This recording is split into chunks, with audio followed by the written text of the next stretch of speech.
כן, ביוטיוב, העליתי את הזה. זה ביוטיוב הרב? כן. מה אני רושם? חזון מנחם, ואתה תראה את זה שם, נראה לך את זה אחרי זה. יפה, חבל הזמן. שימו מסכת, תשימו. שימו מסכת הזה? מה הבעיה? שם תמונה מאחורה. תמונה רגילה של... אבל רואים את השובל של הזה. הלאה. רגע, אבל תעשה עכשיו בלי דיבורים, נו. דיבורים, קדימה. ים המלח, בסדר? כתב האור לציון שיש לברך עליו, נו תהיו איתי, רש חפחץ. ים המלח, כתב האור לציון שיש לברך עליו ברכת עושה מעשה בראשית. הרב עובדיה כותב, נראה אי אפשר לברך עליו עושה מעשה בראשית על ים המלח, כי זה לא נוצר במעשה בראשית. היה נוצר אחר כך. ולכן הוא אומר, תערער את הברכה בלב, כך כתב גם ברכת השם, וגם עיין הלכה ברורה. איך הוא הגיע למסקנה של נוצר אחר כך? אנחנו יודעים שבסדום ועמורה היה ים המלח. אבל תקשיב לי, נשבר, לא? משהו נשבר שם. היה שבר לפני זה, לא היה... בכל מקרה, אבל ים כנרת, יש לברך עושה מעשה בראשית. מה? למה הוא רשם בעלתות בספר אחרת? לא, חכה שנייה, מה שאנחנו מדברים על הים הגדול, עוד לא, מה שאתה קראת, האמת לי, זה על הים הגדול. יש עושה מעשה בראשית, שזה כל הימים הרגילים, ויש ים גדול. מה זה ים גדול? ים תיכון או אוקיינוס? זה המחלוקת הגדולה. אבל אני חושב שהוא אומר על כלום הוא לברך, גם על הים הגדול, לא? לא, הוא מתלבט. לכן, בגלל שיש מחלוקת, הוא לא יודע מה לברך. תכף הוא הגיע לפה, עד ידע. לכן על ים סוף יש לברך עושה מעשה בראשית. בסדר? ככה נראה לו. הלאה. הערה 2, ערים וגבעות. כתב היעבץ, מור קציעה, שנראה שהפרש בין הר לגבעה, הוא לא רק בגודל ובגובה. הוא לא רק בגודל ובגובה, אלא גבעה זה תל עשוי בידי שמיים, זקוף מאוד ותלול, ולא רחב כלל. הוא חודד מאוד כתבנית עמוד, לא כן סתם הר, עם כל גובהו איננו מחודד בראשו. תל חסי בדרום. תל חסי בדרום? לא מכיר. אתה לא מכיר תל חסי? לא. שכל הבדואים שם, וואי. אתה מכיר אתה? גם הוא לא מכיר, אתה רואה, הוא מומחה לארץ ישראל. לא מכיר תל חסי. הלאה. יש לו תעודת מדריך של ארץ ישראל. מה מצומת בית קמה? הלאה. תל חסי. אומר בהערה 3, מה להריד, מה? הוא מסביר לך מה זה הר וגבעה. הר, גבעה זה מחודד. גבעה זה מחודד וזקוף. הר הרבה יותר רחב. על מה אתה מברך אבל? שתיהן אתה מברך עושה מעשה בראשית. רק הוא הסביר לך, אם אתה אומר לי ערים וגבעות, מה ההבדל בין הר לגבעה? אם זה אותו דבר, אז תגיד ערים. אם זה אותו דבר, תחסור במילים. לא כל הר משונה, הר מוזר. לא, כן. בסדר. זה ג' אחרי זה יגיד דווקא הר משונה, שנקרא בו גבורת הבורא. אוקיי. משהו שהוא מוזר כזה. נכון. אומר בהערה 3, עושה מעשה בראשית, אומר בהערה 3, כל אלו הנזכרים, אינו מברך עליהם אלא בשעה שרואה אותם, או לאחר ראייתם, בתוך כדי דיבור. אבל אם עבר תוך כדי דיבור וראייתם, לא רשאי לברך עליהם. זה אמרנו את הכלל הזה כמה פעמים. אתה ראית את הדבר החדש הזה שאתה מתלהב ממנו, מיד אתה מברך. או תוך כדי דיבור, ממש זמן קצר, שלום עליך רבי. למה? אתה תמיד רואה את זה, כל רגע אתה... אבל ההתפעלות שלך הולכת ופוחתת. אז לכן אתה יותר לא מברך אם אתה כבר זהו. אלא אם כן תעבור 30 יום, או פעם תתלהב, תראה פעם ראשונה תברך. אתה לא תתלהב אחרי 30, עוד יותר תשכח את זה. 30 יום עוד יותר תראה לך את זה. אבל 30 יום בדרך כלל דברים מתחדשים. התלהבות מתחדשת. שראית, אתה תבוא אחרי 30 תגיד, וואו, לא תגיד לי. לא אומר וואו. זה לא משהו חדש. אבל זה יראה לך משהו יוצא מן הכלל. לא? זהו, נגמר. אתה אומר לי אחרי חצי דקה, כבר יורד לך התלהבות, אז אחרי 30 יום בוודאי שירד לך. הרב תושבי חיפה, מה אומרים על הר כרמל? אומרים משהו? על הר כרמל הם כל הזמן גרים שם, הם לא יכולים. צריכים ללכת 30 יום מהבית, ואז לברך. נניח אנחנו הולכים עכשיו, אומרים על הר כרמל, אומרים על הר כרמל הוא לא משונה, אנחנו תכף נראה, קראנו סעיף ג' יהודה, סעיף ג' כתוב על הרים וגבעות תיתן הצצה, אתה רואה ג' ולא על כל הר וגבעה תברך, אלא דווקא שולחן ערוך, אתה רואה יהודה, שולחן ערוך ג' ולא על כל הר וגבעה תברך, אלא דווקא על הר וגבעה משונה, שניכר בו גבורת הבורא, בסדר? ניכר בו גבורת הבורא, זאת אומרת, אתה מתלהב. יש דבר כזה שזה לא ניכר הבורא? אתה רואה הר כרמל, אתה מתלהב? אני מתלהב. כל הר זה עוצמה. השאלה מה הגודל שלו. הר סיני הכי נמוך היה גם עוצמה. גם הגלבוע נראה. בדיוק, אתה הולך לארצות הברית, אתה הולך לקניון הגדול. אתה רואה משהו רציני, ככה יוצא הסלע, עומד ככה בצורה פלאית. כן? הלאה. אבל מי שלא הולך פעם מחוץ לארץ, הוא מתלהב מפה. אם אתה באמת מתלהב, וזה משונה מדרך רגילה, אתה יכול לברך. הגלבוע, תבור. כך צדיק, אתה רוצה ספר? תבור הכי נמוך. פה עוד ספר בשבילך אם אתה רוצה. אבל גלבוע... זה לא הר ככה, זה לא ככה. מה? זה האחרון שם. תעביר לבחור. הרב, בגלבוע יש את הר קרח. הנה, דני, תעבירו את זה. הרב, כן. יש את בגלבוע, כן. כל הערים ירוקים שם, ויש הר אחד שהוא בלי שום דבר. יבש. נו. ויש שם את הכללה שדוד בזה שאמר, אל טל ואל מטר, משהו... קיצור, משונה מה אצל... אז הוא קילל את זה שעל ההר הזה לא ירד גשם, וההר הזה קרח, אתה נוסע בכביש...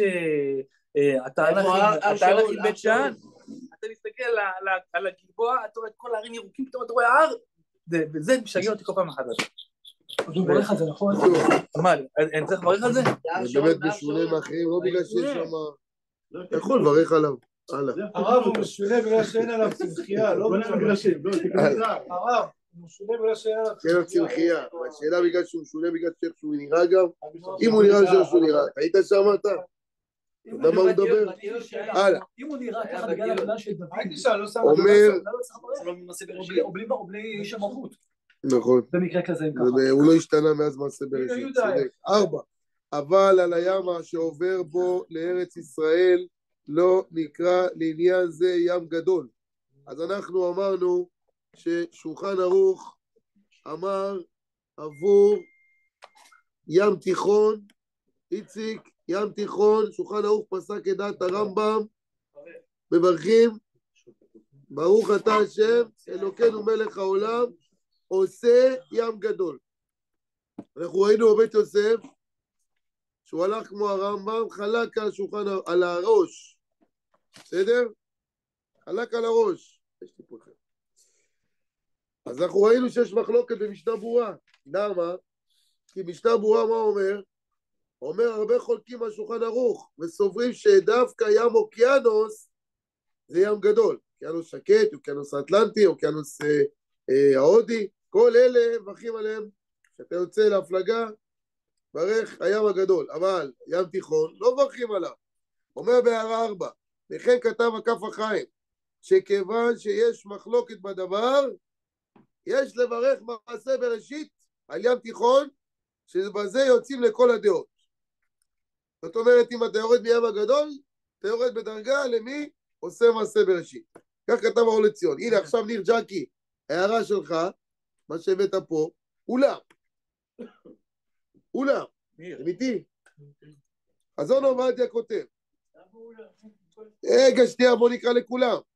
חזון עובדיה כותב, שהרואה את הים התיכון, מברך שעשה את הים הגדול. וכך כתב לעדיה, רבנו אברהם בן הרמב"ם, בספר המספיק לעובדי השם, שהים התיכון שלנו הוא הים הגדול. וכך העלה החידה בשו"ת חיים שאל חלק א', ועיין עוד במאמר מרדכי, וביפה ללב, ובפתח דביר, ובברכת השם, ובשו"ת בית נאמן, זה הרב מזוז, ובילקוט יוסף, ובהלכה ברורה. יפה מאוד. אז תראו, מה שהביא לי ניר ג'קי פה, הוא הביא לי את הילקוט יוסף. אני אקרא לכם מה כותב פה בילקוט יוסף. מנהגנו הוא אומר, לא לברך ברכת שעשה הים הגדול על הים הגדול בשם המלכות, כי יש ספק מה זה ים הגדול. שדיברו בו חכמינו, אם הוא ים תיכון, המחובר לאוקיינוס, ומגיע לארץ ישראל, או ים האוקיינוס. לכן הוא אומר, אם אדם רואה את הים התיכון או את האוקיינוס, 1 ל-30 יום, לא ברך ברכה זו בשם מלכות. יוסי מצרי, אתה איתי? לא שמעת אותי. אז איך פה הוא כותב שכן, בילקוט יוסף שכן מברך? זהו. איזה עמוד זה? מוזר מאוד. פה שם עמוד תרפרש כ"ד. פה תמ"מ. לא. כי זה קיצור. כזה קיצור. יביא את האורגינל אולי. אני שמעתי, אני למדתי פה לשם שהוא מברך על הים הגדול. אולי איזה מהדורה ישנה יותר הוא חזר בו מהמדור. מי, הרב ילקוט יוסף? אין דבר כזה, מה? היו דברים שהוא... היו הרבה דברים שהוא שינה. בין מהדורה למהדורה? כן. שמע.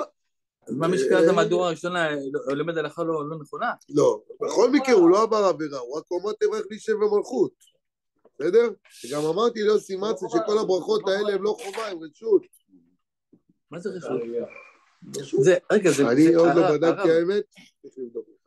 רשות הכוונה שאתה לא חייב לברך את הברכה הזאת, אם תרצה תברך.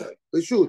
השאלה אם לאדם יש טעם לרדוף אחרי המצוות האלה. עכשיו הוא יודע שהוא הולך לראות את האוקיינוס כדי לברך את הברכה הזאת. לא. זה לא מצווה. זה לא מצווה. יש מצוות שאדם, למשל, ברכת האילנות, אדם הולך לחפש אילנות כדי לברך ברכת האילנות. הוא זכות את עצמו בברכת האילנות, אבל אין מצווה. אז מה, זה ברכה נדירה. הלשון, גם אם כבר העלית את זה, אז אם את מכיר את הלשון, מה כתוב בלשון, איציק? היוצא בימי ניסן ורואה אילנות ולבלבים. נכון. יצא. לא עכשיו הלך לחפש אילנות.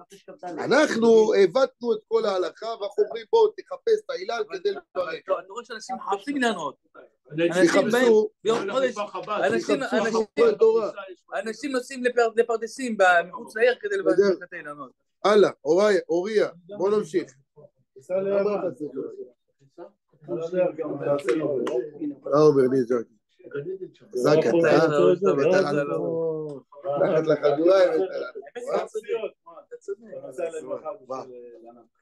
איפה? בואי, לא הבאת לי כלום. צוות ארץ ישראל, משרד דאורייתא, עזוב, אני לא יודע מה עכשיו לחפש את זה, עזוב. איזה משרד? למה הרב עובדיה כתב לך שאפשר לסמוך על שולחן ערוך ולברך על, רגע, מה לא? לברך על הים התיכון, הים הגדול, כמו שולחן ערוך, והוא הביא סייעתא שהוא ראה את הבן של הרמב"ם, שגם הוא כתב שים תיכון שלנו הוא הים הגדול, כי הרמב"ם לא כתב במפורש שהים תיכון זה ים גדול, הוא כתב הרמב"ם ים גדול, זהו, רק הוא הסביר שתנא קמא בא לפרש אותו רבי יהודה, והוא לא כתב במפורש שזה ים תיכון, הבן שלו כתב שזה ים תיכון. בוא נמשיך. אומר, הרואה את הים התיכון וברך שעשה את הים הגדול, אחרי זה רואה את ים כנרת. הוא עשה עכשיו טיול ברחבי ישראל. יעקב, הוא הלך בוקר, ב10 בבוקר, שחייה בים התיכון. הוא ירושלמי, לא רואה ים, מתלהב. כן, אנחנו רואים כל הזמן ים, לא מתלהבים. אבל תראה, ירושלמים מתלהבים. הוא הלך לחוף ירושלים. ירושלמי הלך בבוקר, הגיעו, עשו נץ בתל אביב, שחו בים, ברך הים הגדול. אחרי זה ממשיכים ללונה גל, בכנרת. פותחים אותו עכשיו מחדש.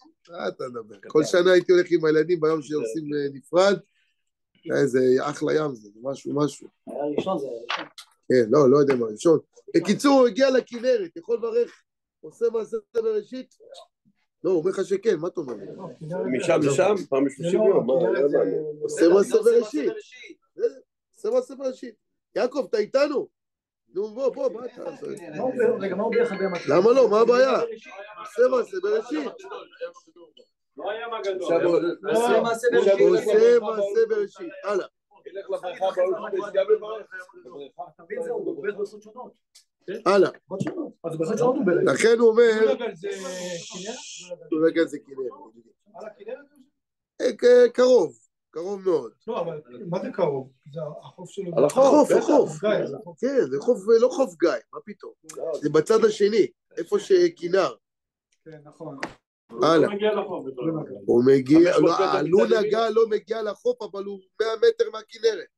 איזה 100 50 מטר. 500 מטר מימין. הנוסע ממקום למקום וראה את הים התיכון וברך עליו שעשה את הים הגדול.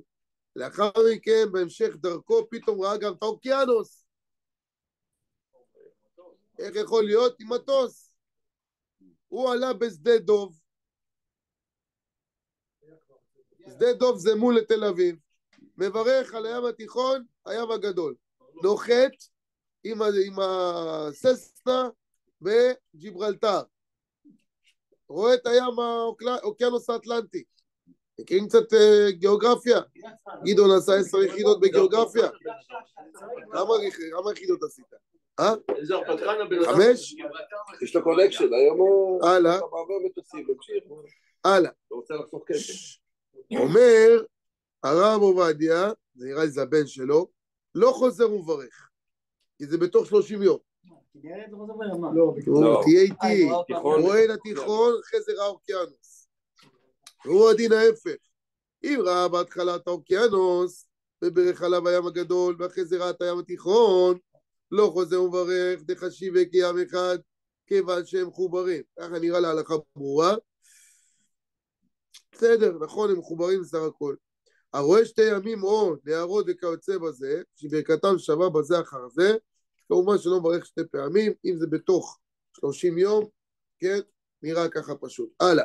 וכל מה שאמרנו, הברכות האלה, רבותיי, שהוא רואה אותם בתוך 30 יום, אם רואה את זה בתוך 30 יום, לא מברך, נכון? כמה צריך לעבור בפעם אחת לפעם הבאה?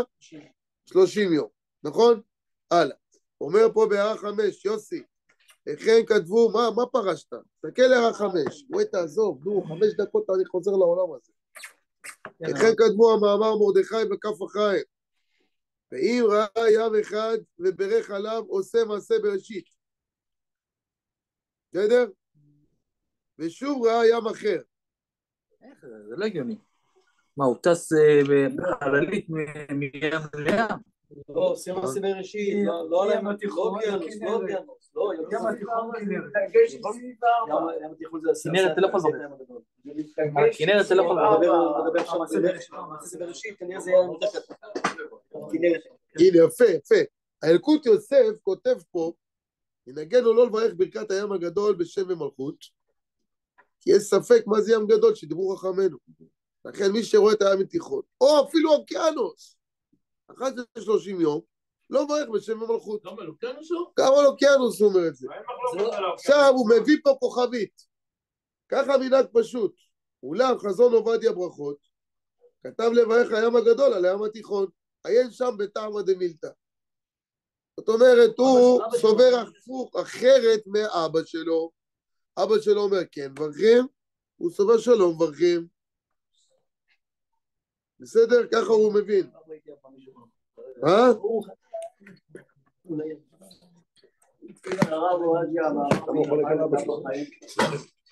תוראי. הוא אומר זהו, נגמר. לא, כי זה 12 הלאה. אז הוא אומר פה אם ראה ים אחד וברך עליו עושה מעשה בראשית ושוב ראה ים אחר מברך עליו פעם שנית אפילו בתוך 30 יום כיוון שהם 2 ימים שונים. בסדר? ימים שונים. לא ראה את זה? אל תבוא לי עם השאלה הזאת, נו. הוא ראה וזה לא ראה וזה כן ראה והוא ראה וזה ראה. אם נגיד אם לא ראה, אם נגיד הסברה הזאת היא לא רעה, סגור את כל הפוסקים, שים בצד. זהו. אל תבוא אף פה עם השאלה הזאת. ראיתי? לא ראיתי. כן ראיתי? לא ראיתי.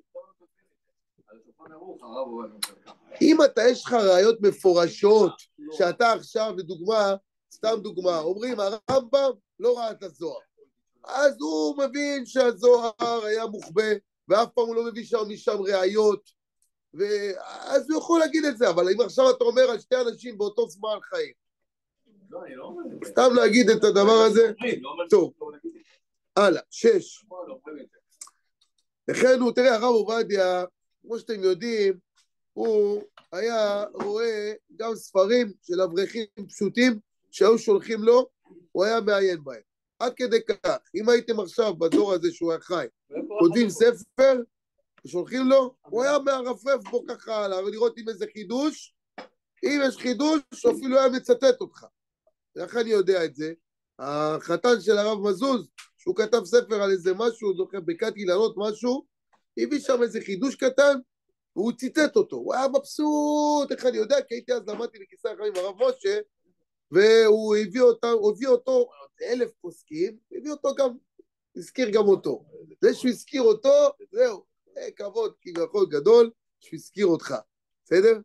אז זה העניין פה. הלאה, אומר בהערה 6, שעשה את הים הגדול, וכן הוא הנוסח בריף וברמב"ם. מה זאת אומרת? אנחנו התווכחנו במשנה ברורה, האם אומר עושה הים הגדול, או עשה את הים הגדול. זאת אומרת, עשה, הוא עשה את זה מתי? עשה בראשית. עושה, זה אפילו עכשיו עושה את הים, צריך לעשות אותו. אומר ככה הנוסח של ריף והרמב"ם, וכי כתב כף החיים, וכי כתב הרב עובדיה, שיש לברך ברוך שעשה את הים הגדול. לא עושה, אלא עשה. אוקיי? בואו נראה את הביאור הלכה. ביאור הלכה, תסתכלו שתהיה אחת חזרה, ביאור הלכה, יוסי מצרי זה פה. פה. אתה רואה איפה? על מן הסתם עשה זה לא הנוסח. בואו נמשיך. הים הגדול הטעם, מפני חשיבותו, קבעו לו ברכה לעצמו. ככה רש"י אומר. מפני חשיבותו, איך הספר? מפני חשיבותו, קבעו לו ברכה לעצמו. נראה לי, שאם ברך עליו עושה מעשה בראשית על הים הגדול, יצא בדיעבד. הבנתם מה הכוונה? אם בן אדם בדיעבד אמר, עושה מעשה בראשית, למה הוא אומר? זה לא שקר. שזה דומה לברכת שהכל נהיה מדברו. מה לומדים נכון תמיד? שהכל דבר שתברך, שהכל נהיה מדברו, יצאת ידי חובה. בסדר? זה אותו דבר כמו בראשית או מעביר. ועוד, שאפילו ביין, אם ברכת עליו בורא פרי העץ, למדנו, גם כן יצא ידי חובה, גם כן יש הרבה ראשונים ואחרונים שסוברים שיצא בדיעבד. אם לקחתי עכשיו יין, וברכנו עליו, לא שהכל פשוט. אם ברכת עליו בורא פרי העץ, זאת אומרת בענבים יצא יין, האם יצא ידי חובה או לא? אתה מוריד את הדרגה של נכון, לא, לכתחילה לא עושים את זה, אבל אם בדיעבד יצאת ידי חובה, הרבה אנחנו ראינו שיצא בדיעבד. שאף שלכתחילה בני חשיבותו קבעו לו ברכה בפני עצמו, כל מקום לעניין דיעבד אינו יוצא מכלל שאר הפירות. כמו שציינתי בשאר הציונים הוא תוך כדי דיבור, כן. סימן רש"ח עוד סמך ז'. וכל שכן אחא שבכלל מעשה בראשית. בסדר? אז אם בלי כוונה בן אדם היה צריך לברך, מה השם? יואל, אם עכשיו אדם הגיע לים התיכון והוא לא ראה אותו 30 יום וברך עליו, מה? עושה מעשה בראשית, יצא ידי חובה. לא צריך לברך עוד פעם, אז שעשה את הים הגדול. זה כמו שהכל נהיה מדברו, פותר הכל. הברכה מופיע עושה הים הגדול, לא שעשה. תגיד לי הרב, אם אני רואה מהבית שלי את הים, פה כתוב שעושה, אבל פה הוא אומר לך בהערה 6, הנוסח שצריך להגיד שעשה את הים הגדול. הערה 6, הרב עובדיה. הרב, אם אני רואה מהבית שלי... לא שעושה, שעשה את הים הגדול. כי זה הולך על מעשה בראשית, לא על עכשיו. הרב, אני מהבית שלי... אין בעיה, אבל אם הוא רואה אותו כל פעם, כל יום, הוא לא יכול לברך אף פעם. למה? כי כל הזמן זה מעשה... אבל אני רואה את האופק, אתה לא רואה את הגלים, אתה רואה את הפס של החול. מספיק, פס כחול. מה זה פס כחול? מה זה, אז אני לא יכול לברך זה? לא יכול לברך על... מתי ברכת הים הגדול? אף פעם בחיים שלך, מה אני חושב? גם שלא לך דירה. עכשיו למדתי, אני רוצה לברך, מה? עכשיו אתה זה עכשיו שכח מזה. האמת שהילדים להם, אני מברך. אני מציע שיותר אל תסתכל מהאופק, 30 יום, ואז יום אחד תסתכל מהאופק, ואז תברך. פתרון יותר טוב הרב, יזמין אותנו לארוחה. אנחנו נסתכל, נוציא אותו ואיך נוציא אותו דחובה. הוא יעלה אותך, אתן לך... הלאה, בוא נמשיך עוד קצת. ואם אני רואה את הים באופק, אני מברך? מהבית הוא אומר. באופק. מה זה אופק? אתה רואה ים או לא רואה ים? אני רואה ים. אתה רואה ים. אתה רואה את הגבול של הים. אתה לא צריך לראות. אבל מקודם אמרנו שהוא עומד לידו, שהוא הוא רואה פס כחול, הוא לא רואה ים. זה ים, למה לא? זה ים, מה זה ים? פס ים. כחול, זה ים, כן, מה? אבל זה החוכמה לא, בים. בלי משקפת. אמרנו אתה שהוא רואה קרוב כחול, לים. אתה לא זה, אבל- כמו שעלה עמים מהברקים. לא, כל מה שאמרנו בפעם הקודמת... אני רואה את חוף גורדון. שנייה. אני אומר, כמו שלמדנו שאם הוא היה עכשיו במטוס, כן? המטוס, איפה זה היה כאן? שהרב עובדיה אמר. שזה מטוס, אז זה משהו אחר. אבל פה אנחנו מדברים, הוא רואה ממש ים בעיניים. יהודה, אני מזמין אותך אליי ביום בהיר. הלאה, אין לנו זמן, בוא נחזור עוד פעם. אמרנו בהערה 8, אמרנו בהערה ב', לא כל הנערות מברכים, סעיף ב', לא על כל הנערות אנחנו מברכים, רק על 4 נערות שכתובים בתורה, כמו חידקל ופרת, גיחון ופישון, נכון? והוא שראה אותם במקום שלא השתנה מהלכם על ידי אדם. אומר, משנה ברורה למטה, איפה נמצאים הנערות האלה? בבגדד ובטורקיה. הלאה. אומר משנה ברורה, חידקל ופרת לאו דווקא אלו. שימו לב, מי יגיד לי משנה ברורה כמו מי פוסק? משנה ברורה אומר, כמו חידקל ופרת, לאו דווקא אלו, אלא הוא הדין כל הנערות. מתי היום לך? אתה לא אומר לי להוריד את השלטר. 7:50. אחר כך אנחנו מפסיד את כל הקורבנות. לאו דווקא אלו, אלא הוא הדין כל הנערות שהם גדולים, כמו אלו 4 הנערות, שיהיו ידועים שמימי בראשית עלו ולא יתעבו. כמו מי פסק משנה ברורה? דבר!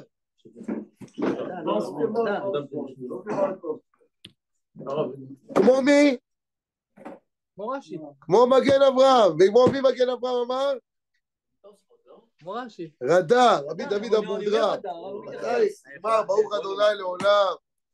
אמן ואמן. אמן חלליה וקשר ובצד ישראל.